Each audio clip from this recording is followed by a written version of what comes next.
먼저 내가 예수 그리스도로 말미암아 너희 모든 사람에 관하여 내 하나님께 감사함은 너희 믿음이 온 세상에 전파됨이로다. 내가 그의 아들의 복음 안에서 내 심령으로 섬기는 하나님이 나의 증인이 되시거니와 항상 내 기도에 쉬지 않고 너희를 말하며. 로마서 1장 8절에서 9절까지 말씀입니다. 먼저 당시 로마 교회 상황을 살펴보겠습니다.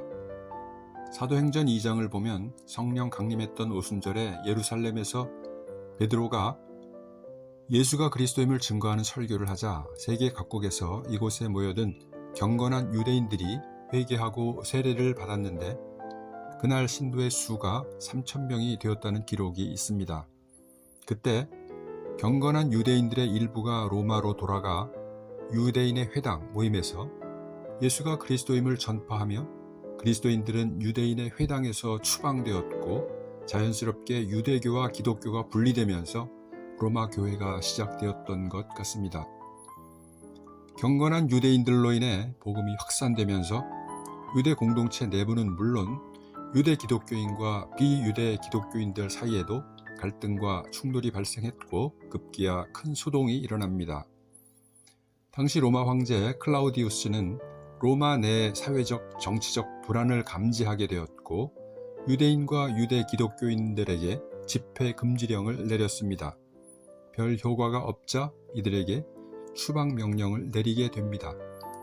이런 추방 명령에 대응하여 복음 전도의 핵심 기지인 예루살렘 교회에서는 기독교 공동체 내에서 갈등과 대립을 끝내고 로마 정부가 사회적 혼란을 구실로 교회에 개입하는 것을 막는다는 명분을 내세우며 기독교가 유대의 한 종파이며 둘 사이에 아무 문제가 없는 것으로 인식될 수 있도록 모든 기독교인들에게 할례와 유대 절기 준수에 대한 의무를 촉구하게 됩니다. 예루살렘 교회에서는 즉각 로마를 비롯한 바울의 선교지에 다시 선교사를 파송함으로써 기독교의 유대적 관습을 제거하려 했던 바울의 선교 방식과 순수한 복음관을 수정하려 합니다. 그런데 로마의 교회는 상황이 조금 달랐습니다. 예루살렘에서 선교사들이 들어와 활동한 흔적이 있지만 로마 교인들은 이들의 유대주의적 선교를 받아들이지 않았습니다. 기독교 공동체 다수가 비유대인이었기 때문이었을 것입니다. 본문 8절은 바울이 이런 로마 교인들에 대한 뜨거운 감사를 표현한 것입니다. 내가 너희 모든 사람에 관하여 내 하나님께 감사함은 너희 믿음이 온 세상에 전파됨이로다. 바울은 예루살렘 교회의 반복음적 지침에 조금도 타협할 마음이 없었습니다. 예루살렘 교회의 지도자들은 단지 할례와 절기를 인정해 주는 것일 뿐이고 큰 걸음을 위한 작은 양보라고 말할 수 있었겠지만 바울은 큰 걸음을 무너뜨리기 시작하는 작은 양보라고 여겨 그들의 지침을 받아들일 수 없었습니다. 유대인들이 거칠에 집중하면서 복음의 핵심을 받아들이지 않는다면 복음은 유대인들과 단절하고 비유대인들을 향할 수밖에 없다고 결단합니다.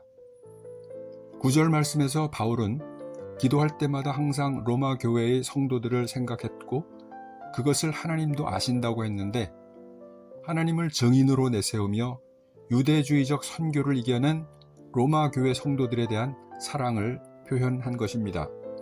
바울은 로마 교회의 성도들을 자신의 든든한 동반자로 생각했습니다. 세상은 지금 교회가 관용을 상실했다고 개탄합니다.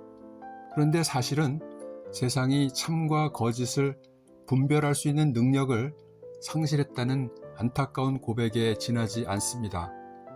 그럼에도 많은 교회가 세상의 목소리를 수용하여 복음이 대중과 친해지려면 교회가 그 문턱을 낮추고 교회 안이 즐거워야 하고 그러려면 회개의 목소리를 낮추고 엄숙한 분위기를 지향해야 하지 않느냐고 말합니다. 이는 큰 걸음을 위한 작은 양보라고 말하는 예루살렘 교회의 모습과 다르지 않고 복음의 씨가 땅에 떨어지기도 전에 씨를 말려버리려 하는 죄의 세력에게 종노릇하는 짓이라고 할 수 있습니다. 오늘의 묵상을 마치겠습니다. 감사합니다.